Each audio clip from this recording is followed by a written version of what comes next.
Dieu agit dans l'esprit de l'homme et avec l'esprit humain. Jean 14, 23.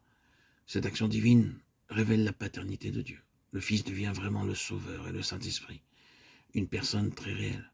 Père, Fils et Saint-Esprit sont manifestés comme une seule personne à l'esprit humain, par le Saint-Esprit, ce qui entraîne les résultats décrits dans Romains 8, 9, 11. Et les esprits mauvais peuvent contrefaire chacune des personnes de la Trinité. Par leur contrefaçon, ils pénètrent dans l'homme. Il se produit alors des manifestations de leur présence mauvaise qui affectent l'essence, manifestation où généralement l'esprit n'a aucune part. Christ se manifeste aux croyants par son esprit. Il devient alors le vivant, celui qui règne sur le trône. Le croyant s'unit à lui en esprit, de sorte que la vie et la nature du Christ se communiquent aux croyants et édifient la nouvelle création. Galates 1, 16, 4, 19, Colossiens 1, 27. Le chrétien se développe en toutes choses. Il croit dans le Seigneur.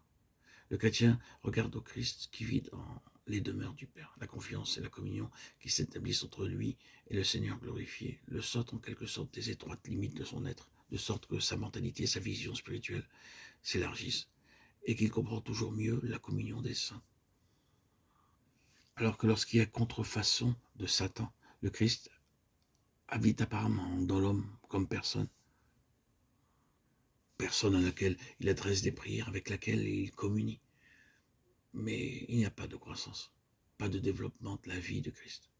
Tout se ramène à des expériences qui absorbent le chrétien et l'amènent à se replier sur lui-même, spirituellement parlant. L'esprit peut avoir le sentiment de la présence de Dieu, mais pas l'essence. Dans la contrefaçon de Satan, c'est le corps qui ressent la présence. Les sensations physiques maîtrisent alors le sens spirituel.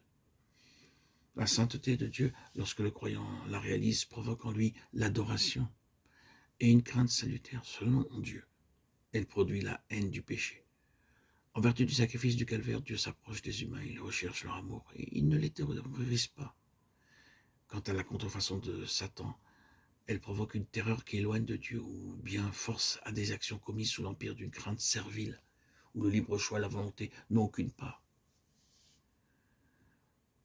Lorsque nous soumettons à Dieu l'esprit, l'âme et le corps, nous nous donnons à Dieu tout entier pour faire sa volonté et être à son service. Dieu réclame la collaboration de l'homme, ce qui implique le fonctionnement normal de toutes les facultés, Romains 6, 13.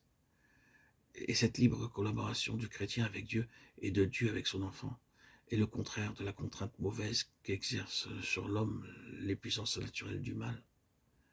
La soumission passive de l'esprit, de l'âme et du corps à une puissance naturelle qui désormais les fait mouvoir de façon machinale, automatique.